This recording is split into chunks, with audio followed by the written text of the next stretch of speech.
Praise the Lord.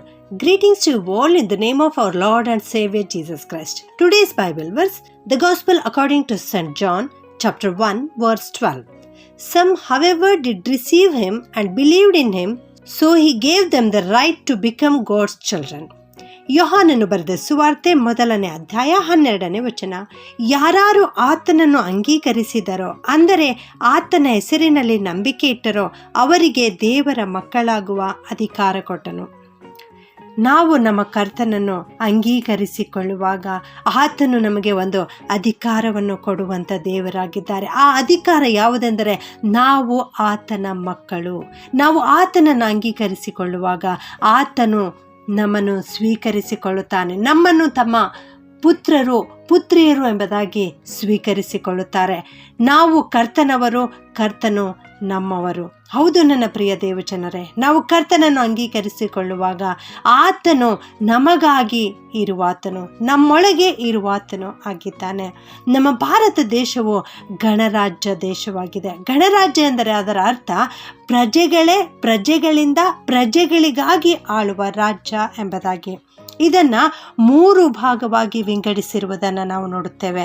ಪ್ರಜೆಗಳೇ ಆಳುತ್ತಾರೆ, ಪ್ರಜೆಗಳಿಂದಲೇ ಆಳುತ್ತಾರೆ ಮತ್ತು ಪ್ರಜೆಗಳಿಗಾಗಿ ಆಳುವಂತಹ ರಾಜ್ಯವೇ ಗಣರಾಜ್ಯ ಎಂಬುದಾಗಿ. ಅದೇ ರೀತಿಯಲ್ಲಿ ಇಲ್ಲಿ ಕೂಡ ನಾವು 3 ಭಾಗಗಳನ್ನು ಕುರಿತು ಯೋಚನೆ ಮಾಡುತ್ತೇವೆ. ಅದ್ಯಾವುದೆಂದರೆ ಕರ್ತನು ನಮಗಾಗಿ ಇರುವಾತನು, ನಮ್ಮೊಳಗೆ ಇರುವಾತನು ಮತ್ತು ನಮ್ಮೊಂದಿಗೆ ಇರುವಂಥ ದೇವರು ನಮ್ಮ ದೇವರು ಎಂಬುದಾಗಿ. ಮೊದಲನೆಯದಾಗಿ ನಾವು ನೋಡ್ತೇವೆ, ಕರ್ತನು ನಮಗಾಗಿ ಇದ್ದಾನೆ. ರೋಮ 8:31 ದೇವರ ವಾಕ್ಯ ಈ ರೀತಿ ಹೇಳ್ತದೆ, ದೇವರು ನಮ್ಮ ಕಡೆ ಇದ್ದರೆ ನಮ್ಮನ್ನು ಎದುರಿಸುವವರು ಯಾರು ಎಂಬುದಾಗಿ. ತಂದೆಯಾದ ದೇವರನ್ನು ನಾವು ಒಂದು ಸಾರಿ ನೋಡೋಣ. ಆತನು ನಮಗಾಗಿ ಇದ್ದಾನೆ. ಎರಡನೆಯದಾಗಿ ದೇವರು ನಮ್ಮೊಂದಿಗೆ ಇದ್ದಾರೆ. ಆತನು ಇಮ್ಮಾನುವೇಲನಾಗಿ ನಮ್ಮೊಂದಿಗೆ ಇರುವಂಥ ದೇವರಾಗಿದ್ದಾರೆ.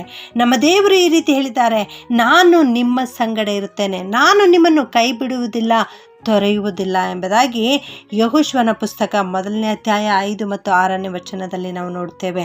ಹಾಗೆಯೇ ಮತ್ತಾಯ 28:20 ಕೂಡ ದೇವರು ಈ ರೀತಿ ಹೇಳಿದ್ದಾರೆ, ಯುಗದ ಸಮಾಪ್ತಿಯವರೆಗೂ ನಾನು ನಿಮ್ಮ ಸಂಗಡ ಇರುವೆನು ಎಂಬುದಾಗಿ. ಹೌದು, ನಮ್ಮ ದೇವರು ನಮ್ಮ ಸಂಗಡ ಇರುವಂಥ ದೇವರು. ಮೂರನೆಯದಾಗಿ ನಾವು ನೋಡ್ತೇವೆ, ಆತನು ನಮ್ಮೊಂದಿಗಿರುವನು ಎಂಬುದಾಗಿ.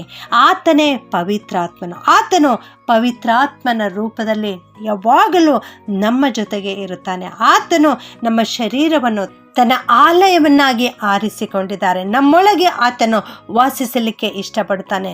ಆತನನ್ನು ನೀವು ಬಲ್ಲೀರೆಂದು, ಆತನು ನಿಮ್ಮೊಳಗೆ ಇದ್ದು ನಿಮ್ಮಲ್ಲಿ ವಾಸ ಮಾಡುವನೆಂದು ಯೇಸು ಸ್ವಾಮಿಯವರು ಯೋಹಾನ 14:17 ಹೇಳಿದ್ದಾರೆ. ದೇವರಿಂದ ದೊರಕೆ ನಮ್ಮೊಳಗೆ ನೆಲೆಗೊಂಡಿರುವ ಪವಿತ್ರಾತ್ಮನಿಗೆ ನಮ್ಮ ದೇಹವು ಗರ್ಭಗುಡಿಯಾಗಿದೆ ಎಂದು 1 ಕೊರಿಂಥ 6:19 ದೇವರ ವಾಕ್ಯ ನಮಗೆ ತಿಳಿಸ್ತದೆ. ಹೌದು ನನ್ನ ಪ್ರಿಯ ದೇವಜನರೇ, ನಮ್ಮ ತಂದೆಯಾದ ದೇವರು ಪರಲೋಕದಲ್ಲಿ ವಾಸಿಸಿದರೂ ಕೂಡ ಆತನು ನಮಗಾಗಿಯೇ ಇದ್ದಾನೆ. ಕುಮಾರನಾಗಿರುವ ಯೇಸು ಕ್ರಿಸ್ತನು ನಮಗಾಗಿ ಪ್ರಾಣವನ್ನು ಅರ್ಪಿಸಿದ್ದಾರೆ. ಪವಿತ್ರಾತ್ಮನು ನಮ್ಮೊಂದಿಗೆ ಇದ್ದಾನೆ. ಆದುದರಿಂದ ನಮ್ಮ ಆತ್ಮ, ಪ್ರಾಣ, ಶರೀರ ಯೇಸು ಕ್ರಿಸ್ತನು ಬರುವ ದಿನದಲ್ಲಿ ಪರಿಶುದ್ಧವಾಗಿ ಕಾಣಲ್ಪಡಬೇಕು. ನಮ್ಮ ದೇವರು ಮಹಾಪರಿಶುದ್ಧನಾದ ದೇವರು. ಆತನು ಹೇಳಿದ್ದಾನೆ, ನಾನು ಪರಿಶುದ್ಧನಾಗಿರುವುದರಿಂದ ನೀವೂ ಪರಿಶುದ್ಧರಾಗಿರ್ರಿ ಎಂಬುದಾಗಿ. ಆ ಪರಿಶುದ್ಧನಾದ ದೇವರನ್ನು ನೀನು ಇಂದು ಕೊಂಡಾಡಿ ಸ್ತುತಿಸಿ ಹಾಡಿ ಹರಿಸುತ್ತೀಯಾ? ಇಂದೇ ನೀನು ಕರ್ತನ ಕಡೆಗೆ ತಿರುಗಿಕೋ, ಯಾಕೆಂದರೆ ನೀನು ಕರ್ತನ ಮಗುವಾಗಿದ್ದಿ. ಪ್ರಾರ್ಥನೆ ಮಾಡಿಕೊಳ್ಳೋಣ. ಪ್ರೀತಿಯ ಪರಲೋಕದ ತಂದೆಯಾದ ದೇವರೇ, ನಿನಗೆ ಸ್ತೋತ್ರ ಉಂಟಾಗಲಿ ಸ್ವಾಮಿ. ಇಂದು ನೀವು ಕೊಟ್ಟಿರೋ ವಾಕ್ಯಕ್ಕೋಸ್ಕರ ಸ್ತೋತ್ರಪ್ಪ.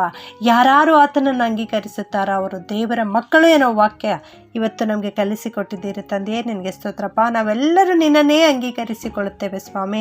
ನಾವೆಲ್ಲರೂ ನಿನ್ನ ಮಕ್ಕಳು ಕರ್ತನೆ. ನಮ್ಮನ್ನು ಆಶೀರ್ವದಿಸು, ನಮ್ಮನ್ನು ನಿನ್ನ ಹಟ್ಟಿಯೊಳಗೆ ಸೇರಿಸಿಕೋ ಕರ್ತನೆ.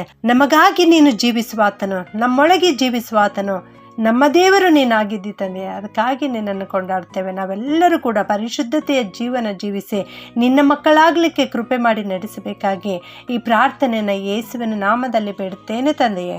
ಆಮೇನ್.